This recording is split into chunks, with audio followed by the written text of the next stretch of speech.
Welcome to the All of Christ for All of Life podcast, where we equip men and women to be faithful in every aspect of life. This week, you will hear Nancy Wilson's talk, Teaching Daughters, the Role of Women, from our audio collection titled Mothers and Daughters. Tonight, I want to wrap up. I realize there's so many different ways we could go with this, and it's not that I think I've covered everything you ever need to know about raising daughters, but at any rate, tonight I want to talk about mothers imparting to your daughters what the role of the woman is, what our calling, what our role is, and how to model that, how to promote it. That's what we're going to talk about tonight. Last week, we talked about setting standards and teaching daughters to say no, so forth. And one of the things I'd just like to mention just to connect the 2 weeks, is we don't want to just get our children to conform to our standards. We want them to love them. And that's different. It's very different. We want them to really, and as I go through these things tonight of what I think mothers need to teach their daughters, it's the same thing. It's not law. We want it to be love, just a delight. And Doug has told many parents, if your children don't love your standards, then you need to lower your standards. And that usually causes people to raise their eyebrows, like, what? Like, well, which would you rather have? High standards that your kids hate, and they hate you and the standards, or lower standards that they can love and love you. Not that those are the only two options always, but somewhere in between. And so often parents have a high standard and they beat their kids over the head with it, and the kids hate the standards and hate the parents, and you lose the kids. And so that's not what we want. We want our children to love what we love. And oftentimes I think because we don't love the standard either. That's why we impart this idea of it's a law. You must do this and that and the other thing. And so I don't want to be just giving more things that would fall in that category tonight. And on top of everything else, you have to do this. And you have to do that. And if you don't, you're a lousy Christian. We want our children to really love what we love. Now, mothers, you're passing the torch. You really are. You're training your daughters in what they're called to be. And it should be a real active role, but you can't teach them what you don't know. So we need to understand, what is our calling? What's our purpose? What is our role as Christian women? And then how can we teach our daughters to understand that and embrace it and love it? So mother's role is very important, because when there's a breakdown, it's amazing how quickly so much is lost just from one generation to the next, and you have to backtrack and get caught up again. So we want to be giving our daughters a big head start and handing them everything we possibly can and equipping them. Proverbs 14:1 says, a wise woman builds her house. A foolish woman tears it down with her own hands. And so part of this building your house and enabling your daughter to build hers with wisdom is passing on all these skills, all these, and the character to do it, and the understanding that, as I said, I think maybe the very first week, to have a good job description. It's what we're called to do, is something wonderful and delightful and not a burden.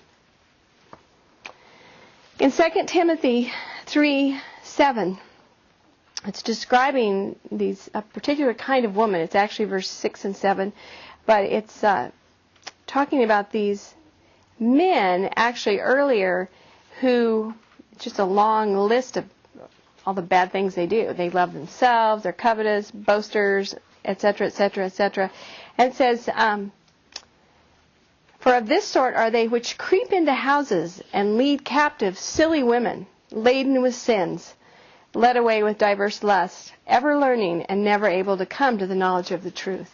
We don't want to be that kind of woman, and we don't want our daughters to be.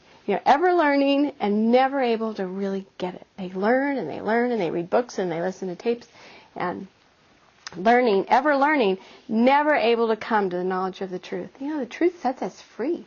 We want to lay hold of it, and we want our daughters to get it, and not just be ever learning. These silly women who are just loaded down with sin, and so they're led away. And these men that are listed above, they lead them away. They lead them astray. So, of course, we don't want to be, and we don't want our daughters to be silly women who are just loaded down with sin and never get it. Never get it. We want them to get it, but we've got to get it first. Some of the things I thought I'd cover tonight is teaching our daughters. I'll just give you an overview, and then we'll go through each one. Teaching them about contentment. Teaching them about respect.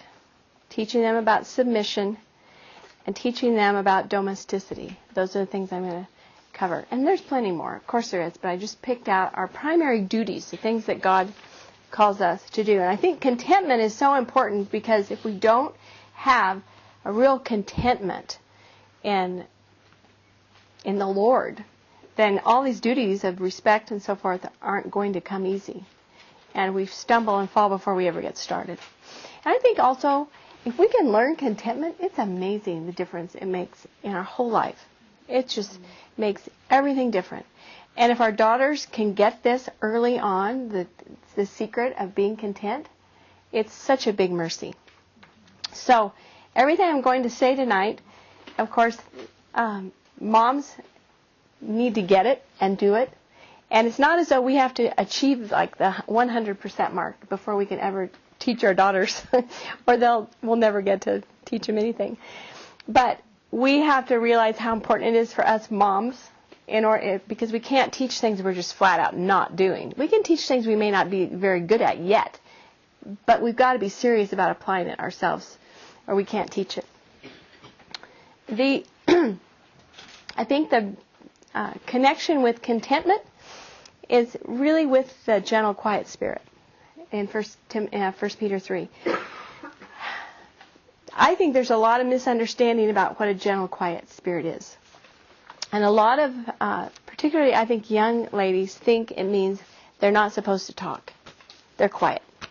You say, what am I to do? Because, I'm just outgoing and bubbly, and I like to talk to people, and I'll never, ever get the gentle, quiet spirit. Well, it's talking about your spirit. It's talking about your spirit. It's not talking about your personality. So, of course, you may have a very quiet person who does not have a gentle, quiet spirit, or you might have someone who is very outgoing and has a real peaceful, quiet spirit. It's just, but we're all to have it regardless of personality. This gentle, quiet spirit is invaluable. It's going to get you through a lot of troubles.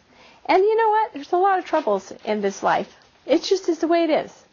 And some have more than others. But to have a contented spirit, a quiet spirit, is going to make a huge difference in how you get through it. Mothers, you have lots of opportunities to have a gentle, quiet spirit. And you have to connect it and think, not only am I to do this out of obedience to God and perhaps in direct obedience to your husband, but I have to do this to show my girls how to do this. There's lots at stake, because you have heard, I'm sure you've heard, maybe you've even said, well, my mom just wasn't a good model for me in that. She was great in other things, but that she wasn't a good model there. And we just don't want to, we want to be good models for our daughters by the grace of God.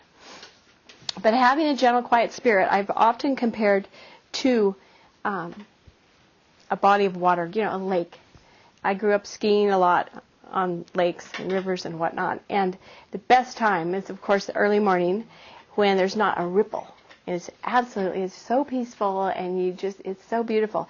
And that's what a quiet spirit is like. It's just quiet. It's calm.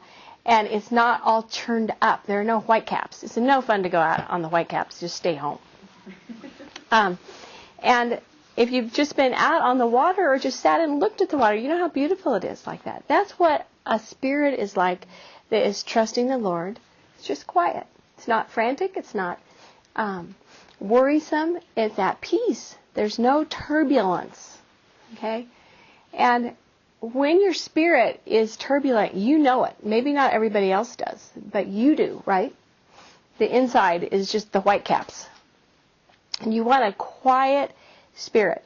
And the only way to get that is to give it to God. Whatever's troubling you, we have to learn to be casting our cares. Jesus told us to do that. We're not to carry them. We're to let Him do that. So we're to be casting. So anyway, He's our burden carrier, not us. And remember, we're Calvinists. We believe that God's in control of everything. So we should act like it. It's a sweet doctrine. It's so sweet. And if we just say we believe it, but we carry all these concerns around, burdens, cast all your cares on Him. He cares for you. That's what we're to do. So be a Calvinist. Be consistent. And don't just, know what the 5 points or whatever, be able to recite that, but not do it. It's not worth anything if you do that. So it's a sweet doctrine, and remember that. Say, you know what? I don't know why this happened to me today, but God works everything for our good if we're His children. And so in that sense, you can be at peace and say, thank you, Lord, you're in control of this. I believe it, so this is for my good. It means being good stewards of afflictions and hardships and thinking, what should a Christian woman do with this? Being a good steward of it and thinking of it as an opportunity. When there's a hard time in your family, it's an opportunity for you to trust the Lord, to lead your children through it, show them how Christians walk through trials. That's contentment. Being content with yourself, with your circumstances, with your family, with your finances, with your health. There's just so many things. And I've recommended The Rare Jewel of Christian Contentment many times by Jeremiah Burroughs and Thomas Watson's The Divine Art of Christian Contentment. They're really life-changing books. And All Things for Good by Watson. I taught through those books several times. Not recently, but several times. And I think the women that went through those studies have told me over the years, those were just really life-changing books to get us to think right about these things. So, at any rate, contentment comes from resting in the Lord in the midst of all circumstances.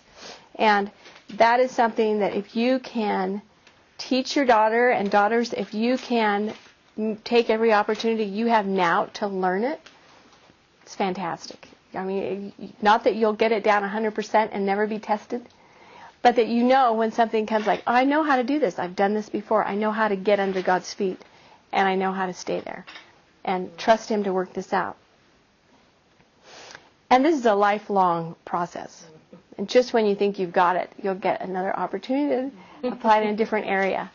But it's a wonderful study.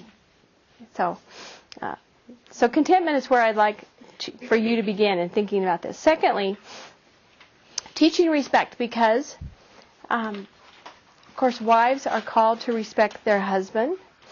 But there's more than just that, because I want all of us to be thinking, we're trying to equip our daughters to be feminine, to take on the role God calls them into. And it may not be marriage for every last one. It may not be. But I believe there's fruitfulness in whatever we're called to. And it's not like if you're not married, you can't be fruitful. Because certainly those of you who aren't married yet are capable of being fruitful now. So it's not as though you have to wait till you're married. All right. First of all, a woman who fears the Lord is to be praised. If you remember that at the end of Psalm 31. So fearing the Lord is where we begin. A respect, a fear of God is the first thing. And from there, we can work our way down. And daughters, you're to respect your dads. Wives are to respect their husbands. And I feel like I mentioned this to you before also in an earlier study, but that as moms respect dads, it produces a really wonderful climate for children to grow up in. They love it. It makes them feel secure, even if they don't know that's what's happening. But when mom is respectful when dad is loving, when we do it, in other words, the way God says to do it, the children really benefit. Not only does mom benefit, because whenever we're obedient, we benefit, right? We're blessed.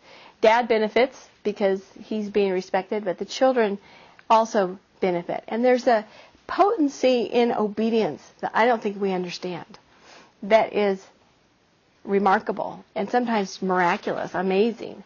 It's just that just simple obedience has so much potency where you just think, this is what God said to do, I'm just doing it, that it's remarkable the things that happen, how it changes us. And nothing else will do it like obeying God. So, daughters, we want to teach our daughters to understand respect, to understand what it is, and not start thinking about it when they're engaged. Like, okay, now what is it I'm supposed to do again? Because it should be a characteristic of our lives all the way up. Because daughters should be being taught how to respect their dads. And Doug always told our girls, I don't want you to even think about somebody else unless you respect them more than you respect me. They say, oh, Dad, that's impossible. How would I find somebody? And I say, well, honey, how about we say as much as? Could we do that? And but not that a 20-year-old would have, or 25-year-old or whatever, would have to be at the same place that a 45-year-old would be. But just that there's that same, the same respectability where you just see, here is someone I respect like my dad. Here's someone I trust like my dad. So we want to help our daughters respect their dads so they can transfer that later when they're at a marriageable age. Now, so important, mothers, daughters, that you understand this. Because daughters, you're not to just respect boys or respect men indiscriminately. No. N-O. No. Don't do that. Okay? Don't be too quick to render respect. And I've talked to young women before that were interested in someone, and I knew they were just telling me they respected him because they knew they were supposed to do that. It's like, well, he's a bum, but I really respect him. It's like, no, you don't.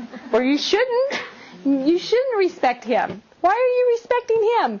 What has he done to earn your respect? So don't be indiscriminate or think, well, he's just really cute, and so I respect him so much. It's like, no. And mothers, you want to be helping your daughters see that respect is connected to his abilities and his achievements. Okay, and of course it has to do because we're looking for godly character. It's not just if he can make a basket. No.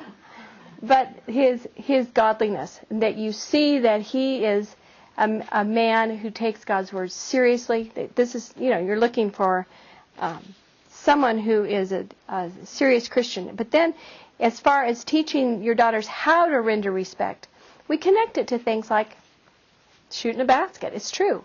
Where you're respecting your brother, you're respecting your dad, it can be good job. Way to go. I'm proud of you for winning the game. But when it comes to selecting a husband, it certainly has to be more than that.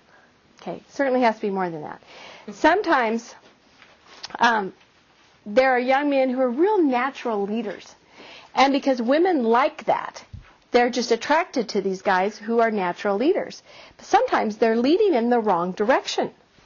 Yeah, their leader's okay. Yeah, but they're leading someplace you don't want to go or you don't want your daughter going. And so it has to be more than that as well. And you can say, well, at least he's leading. Well, yes, but we also want to know, where is he going? We don't want you just following because he's a good leader, right? We also moms, don't allow your daughters to cultivate relationships with men, and whether it's teachers or just older guys, where this kind of a respectfulness develops in a weird kind of way. And by that, I just mean dad is for that. Okay? I taught my daughters to write respect notes to their dad, not to their teachers. No. We keep a little more professional distance there. And and it's true, you may have a little girl who appreciates her catechism teacher or her school teacher or whatever it is, piano teacher, but just make sure she's not trying to be super respectful and doing what you taught her to do with Dad to these other men who are her teachers. It's like, no. We can be respectful from a distance and keep the more verbal respect for Dad. And keep Dad posted. That means in terms of encouraging our daughters to lean on their dads, look to their dads, and you need to do that, you got to keep Dad posted. And I know some daughters have trouble going to Dad. There's all kinds of reasons. There could be lots of barriers and problems that need to be worked through. But you want to do all you can to eliminate barriers because he is your dad. And moms have to help with that. But keep Dad posted on what's going on so he can protect you. I remember when I was a pretty young Christian, I was attending a church where I was on staff helping out with their youth program. And the pastor was trying to set me up with a guy that I was working with, and I was appalled at the thought of it. But he kept on, and his wife took me aside, and he didn't. I remember thinking I wanted to throw up and cry at the same time. And would God do that to me? Would God do that to me? Make me marry somebody like that? And I told my parents about it, who were young believers also. Well, years later, after I was married, I found out my dad called the pastor. And he said, "You just leave her alone." And I said, "Wonderful. Thank you, Dad. Thank you for doing that." But see, if I hadn't kept him posted on what was happening, he wouldn't have been able to protect me that way, even though I didn't know about it at the time. Basically, he said, "Lay off." And then I know of another situation where a daughter was working. And finally, she had this job where the boss was bothering her. Finally, she said to her dad, "Do I have to let him kiss me on the back of the neck when he walks by?" I mean, he's like, "What?" So, and of course she should have known, right? Okay, yes. But she didn't. She wasn't sure. She'd never had a job before and a boss. And so her dad, yeah. And her dad went, of course, took care of it right away. So there are lots of things like that daughters, keep Dad posted and keep Mom posted on what's going on. Like, this boy is bothering me at school, or he's talking to me here, or, whatever it is. Just let them process it. And they can't do that if they're not getting information. So, but that's something to respect Dad for, is thank you for running interference. Thank you for watching out for me. When Rachel was in first grade, a little boy wrote a note to Doug, delivered it to him in the car. He was waiting to pick Rachel up. Said, "Pastor Wilson, I love Rachel." Signed his name. And of course, we thought it was really funny. But at the same time, we thought, well, he knows the right way to go. Give Doug the note, not Rachel the note. But Doug called his dad. It's like, we're not interested. We're not doing that. But it's just that sometimes Dad doesn't need you to tell him. He may know more than you do. In that case, he did. But at any rate, keep Dad informed. That helps build your respect for him, gives him opportunities to protect you and guide you and give you advice and so forth. So keep talking. Now, I understand, like I said earlier, there can be lots of hindrances. And if there are, we'll talk to Mom. Talk to Mom and have her help you figure out how to talk to Dad. Because there are ways. Okay, so mothers, be teaching respect. Be doing it. Respecting your husband. Verbally respecting. And that means an absence of complaining, an absence of back chat, an absence of talking about Dad when he's not there. Or of running, getting in between Dad and daughter. Or there's all kinds of ways we can mess up. But it means you all thinking seriously about, am I doing this? Am I a good model for my daughter? Is she seeing this and thinking, yeah, Mom does that well? If not, get to work on that. Okay, the next thing, submission. And we all have to apply submission on lots of different levels. And this is something, again, that we're called to do. We're to submit to our husbands, but we're also to submit, first of all, to God. As part of the contentment is just living in submission and at peace. We're called to submit to him. You're called to submit to your dad while you're at home, having a high view of his authority, and it ought to be cheerful obedience, not grumpy obedience or snarly obedience or slam the door obedience, but cheerful obedience. The boss, if you have a job, if you're babysitting even, there's someone you need to obey. This is what I want you to do, and you've got to follow through. If you have teachers, you have to learn to submit to your teachers.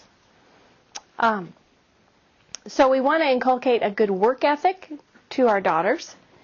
And even the elders at church, we want to be submissive there when the elders make a decision, that we're not grumbling, complaining, and our kids hear that and say, oh, that's what you do. That's how you submit to elders, is complain about it. Or that's how you submit to your boss, is when you get home, you complain about all the work they gave you. Or this is how you see what I mean?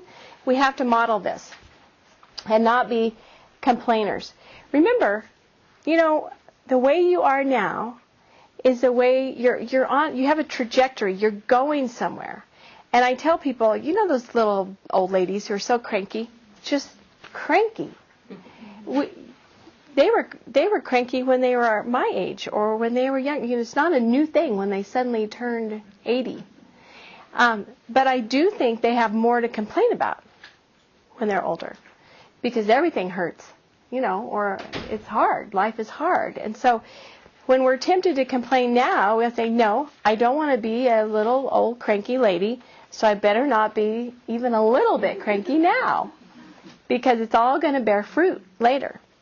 So in teaching submission, what you want your daughters to see is that and a lot of this is behind the scenes, but that if they know this is not probably your choice, but Dad wants to do this and you're going along cheerfully, that's the kind of example you want to set.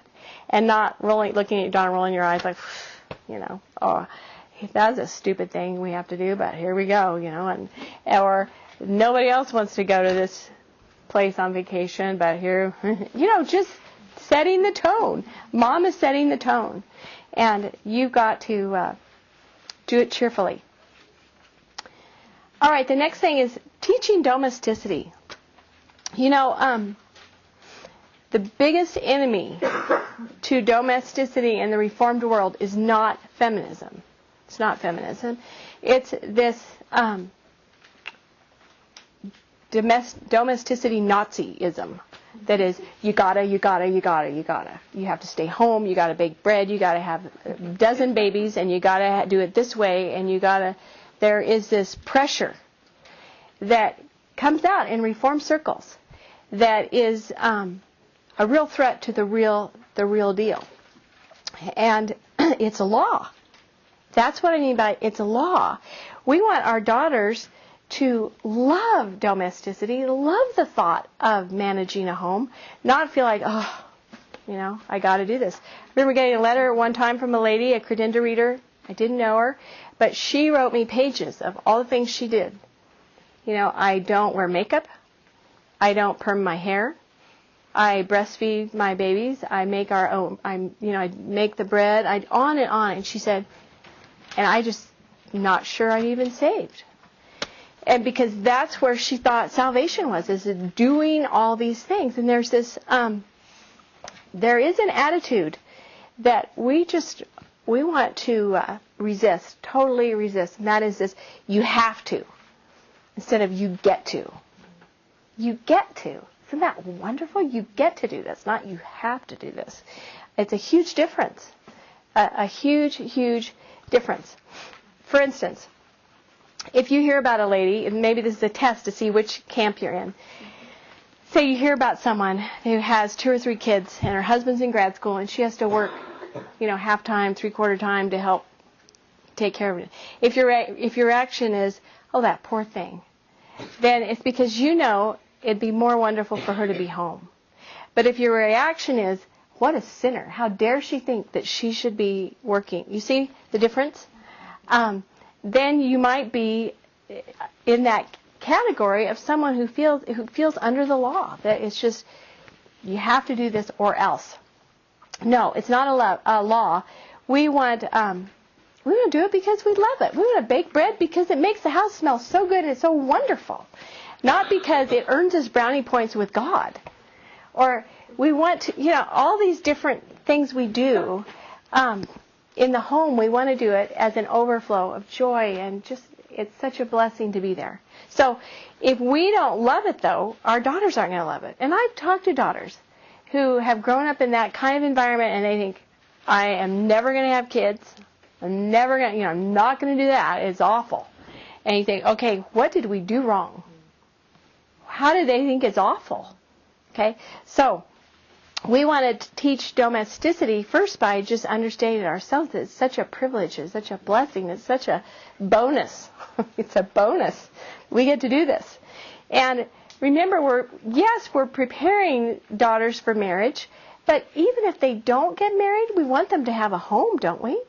We want them to be flourishing and enjoying life and being domestic and not thinking, well, I'm just going to bide my time until I'm married. I think your daughters should be learning to be domestic, loving it all the way up, more and more, all the time. So that means that you're teaching them. And the things you don't know how to do, you're getting them classes and doing fun things so they can learn. I remember buying something at one of the Logos auctions. It was cooking classes by Lanier Banks. And, Rachel, we bought that for Rachel. Loved it. And I tell you, that was worth every penny. And she just took off. And she already had an interest, but it was just such a fun thing to do. But teaching them how to be good shoppers. And if you don't know how, we'll find somebody who does. And that's one of the blessings of the Christian community. There are so many talented women. I've asked Jan Sawyer if she'll do a little house cleaning seminar, which she said she'd be happy to do, because she was a professional house cleaner for 15 years, and she could do 2 houses before lunch. And I said, Jan, we need to talk. So anyway, but that's the kind of thing we need to share and be excited to learn so that we get better at what we're doing, enjoying it more, and our daughters enjoy it also. But decorating, just some of those domestic arts that are disappearing, like the little lady who does the tatting. And my daughter got to go over and meet her and learn to tat from her. She was in her 90s, I believe, when Rachel learned. So, but several girls or ladies have learned to tat from her, because tatting, it's like, what happened to that? It's gone. Or knitting or sewing or crocheting or just all these things. There's so much, so little time. And G.K. Chesterton said, I think it's in his book, Brave New Family. He said, in the working world, a woman can become an expert. Okay? She's an expert, whatever it is that she does. But at home, she may not be an expert in anything, but she can be a good cook and a good seamstress and a good decorator and a good hostess, and it's broader. It's not more limiting. But when you are, and his whole chapter is having to do with the career. Women leaving the home to pursue a career because that's better. That's what we're really supposed to be doing, and they're rejecting the domestic calling. But he's just saying, don't you see that it's a broader, more expansive experience for the woman? She gets to use so many more gifts than if she just does this one thing only. And again, I'm not slamming mothers working outside the home. I think there's lots of reasons why mothers have to do that. But it's just keeping that balance of the home as the center of operations. Home is center of operations. And if you're working outside the home, it's just keeping that. If you can do that and keep your home central, foremost, the number one, then God bless you. And there's lots of women that have to do it, want to do it, have gifts they should be using. So we can't just have a law, a rule. You may not. How dare you? No. Okay, but anyway, with our girls, promoting these things, gardening and hospitality, teaching them how to do it, giving them opportunities, letting them make a big mess in the kitchen, letting them do these things, letting them have people over. I laid down a lot of money on fabric.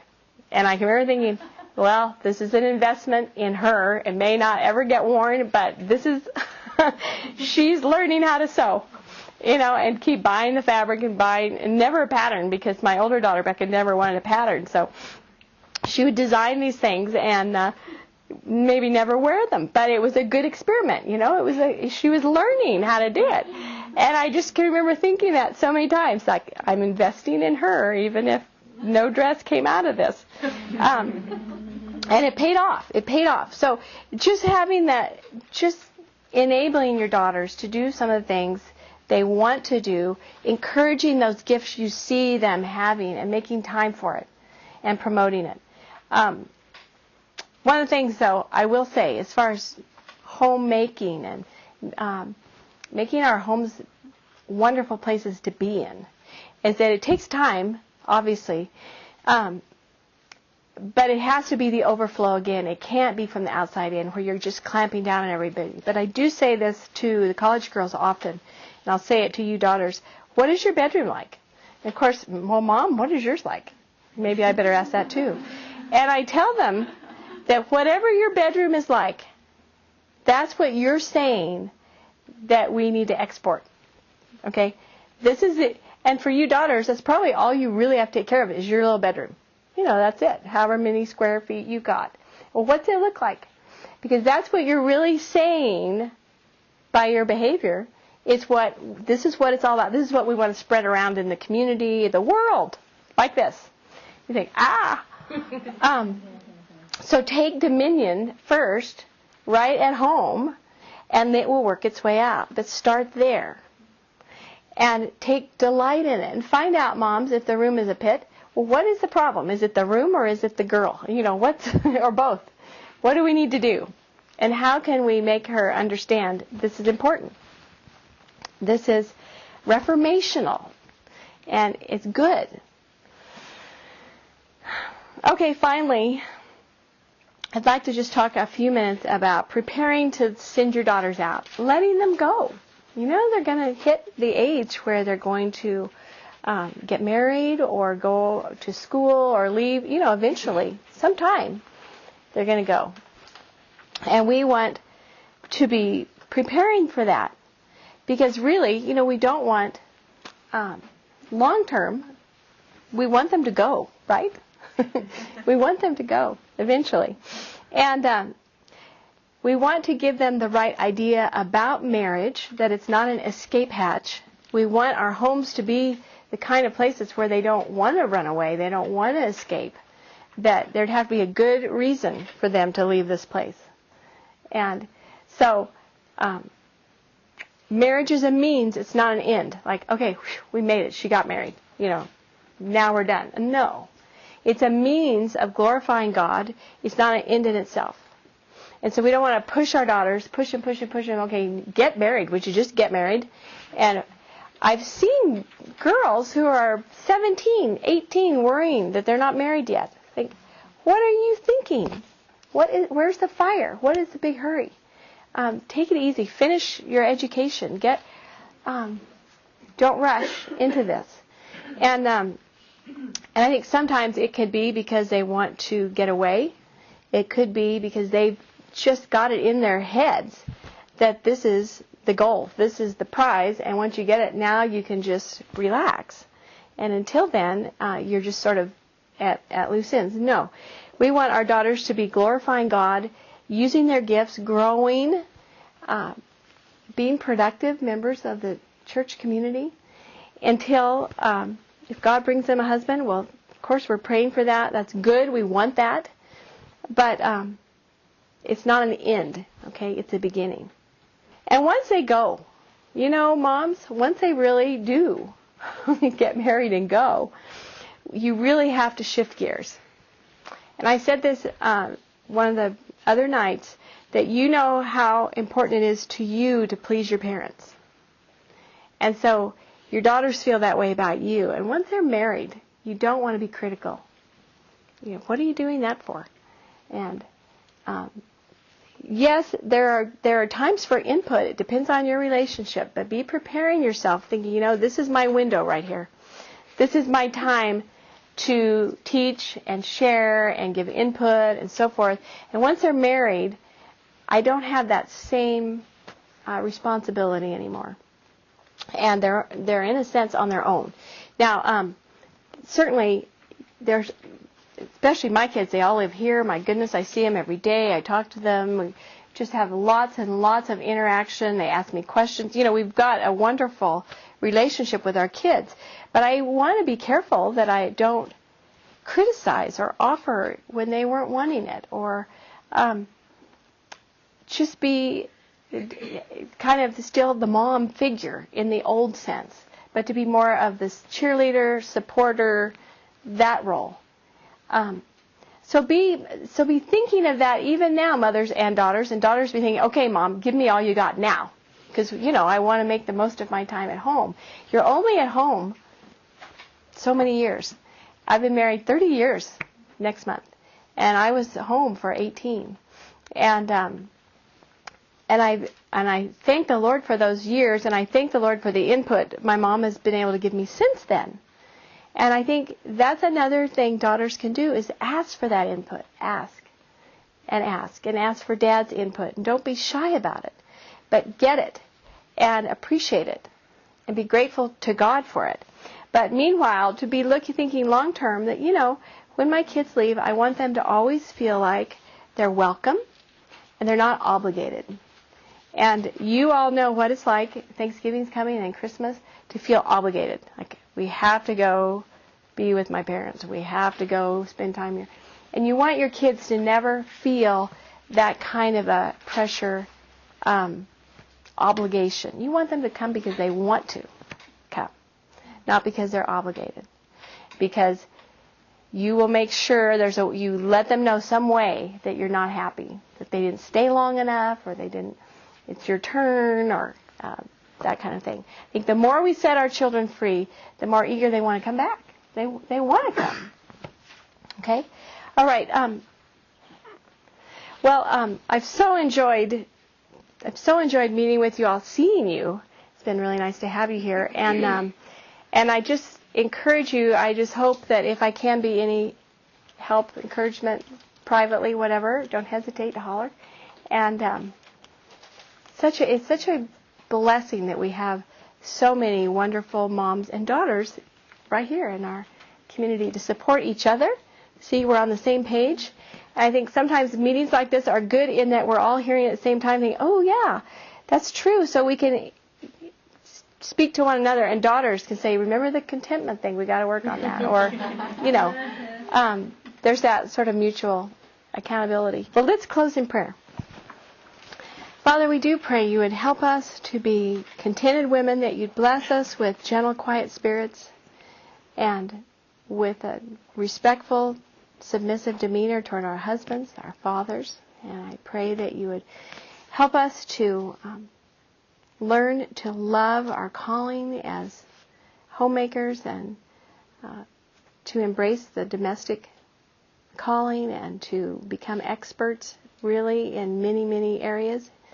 That we would keep pursuing these things all of our days. And we pray for our daughters that you would cause them to truly be columns sculpted in the palace style. Father, we give you thanks in Jesus' name, and amen. Thanks for listening to this week's edition of the All of Christ for All of Life podcast. That was a message from our audio collection titled Mothers and Daughters. If you'd like to hear the rest of the talks, you can purchase them at canonpress.com.